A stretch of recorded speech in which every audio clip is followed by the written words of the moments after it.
برادران یوسف نے کہا کہ اگر اس نے چوری کی ہو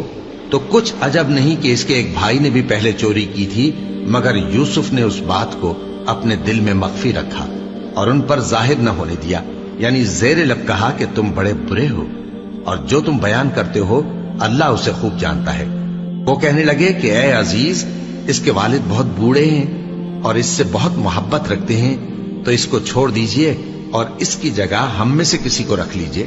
ہم دیکھتے ہیں کہ آپ احسان کرنے والے ہیں۔ یوسف نے کہا کہ اللہ پناہ میں رکھے کہ جس شخص کے پاس ہم نے اپنی چیز پائی ہے اس کے سوا کسی اور کو پکڑ لیں،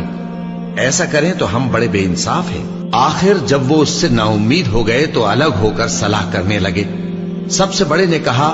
کیا تم نہیں جانتے کہ تمہارے والد نے تم سے اللہ کا عہد لیا ہے اور اس سے پہلے بھی تم یوسف کے بارے میں قصور کر چکے ہو؟ تو جب تک والد صاحب مجھے اجازت نہ دیں میں تو اس جگہ سے ہلنے کا نہیں، یا اللہ میرے لیے کوئی فیصلہ کرے اور وہ سب سے بہتر فیصلہ کرنے والا ہے۔ تم سب والد صاحب کے پاس واپس جاؤ اور کہو کہ ابا،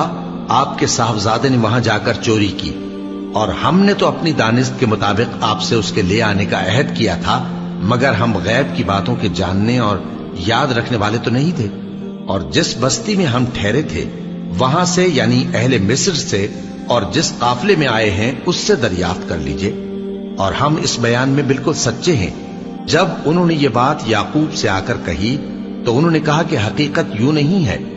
بلکہ یہ بات تم نے اپنے دل سے بنا لی ہے، تو صبر ہی بہتر ہے۔ عجب نہیں کہ اللہ ان سب کو میرے پاس لے آئے، بے شک وہ علم والا ہے، حکمت والا ہے۔ اور ان کے پاس سے چلے گئے اور کہنے لگے کہ ہائے افسوس یوسف پر، ہائے افسوس، اور رنج و الم میں ان کی آنکھیں سفید ہو گئیں اور ان کا دل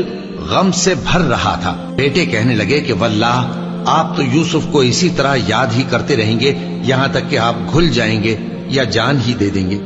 انہوں نے کہا کہ میں تو اپنے غم و اندوہ کا اظہار اللہ سے کرتا ہوں اور اللہ کی طرف سے وہ باتیں جانتا ہوں جو تم نہیں جانتے۔ اے بیٹو، یوں کرو کہ ایک دفعہ پھر جاؤ اور یوسف اور اس کے بھائی کو تلاش کرو، اور اللہ کی رحمت سے نا امید نہ ہونا کہ اللہ کی رحمت سے تو کافر لوگ ہی نا امید ہوا کرتے ہیں۔ پھر جب وہ یوسف کے پاس گئے تو کہنے لگے کہ اے عزیز، ہمیں اور ہمارے اہل و عیال کو بڑی تکلیف ہو رہی ہے اور ہم یہ تھوڑا سا سرمایہ لائے ہیں، آپ ہمیں اس کے عوض پورا غلہ دے دیجئے اور ہم پر خیرات کیجئے کہ اللہ خیرات کرنے والوں کو ثواب دیتا ہے۔ یوسف نے کہا، تمہیں معلوم ہے کہ جب تم نادانی میں پھنسے ہوئے تھے تو تم نے یوسف اور اس کے بھائی کے ساتھ کیا کیا تھا؟ وہ بولے، کیا واقعی تم ہی یوسف ہو؟ انہوں نے کہا، ہاں میں یوسف ہوں، اور بن یامین کی طرف اشارہ کر کے کہنے لگے، یہ میرا بھائی ہے، اللہ نے ہم پر بڑا احسان کیا ہے۔ جو شخص اللہ سے ڈرتا اور صبر کرتا ہے تو اللہ نیکوکاروں کا اجر ضائع نہیں کرتا۔ وہ بولے، اللہ کی قسم، اللہ نے تم کو ہم پر فضیلت بخشی ہے اور بے شک ہم خطا کار تھے۔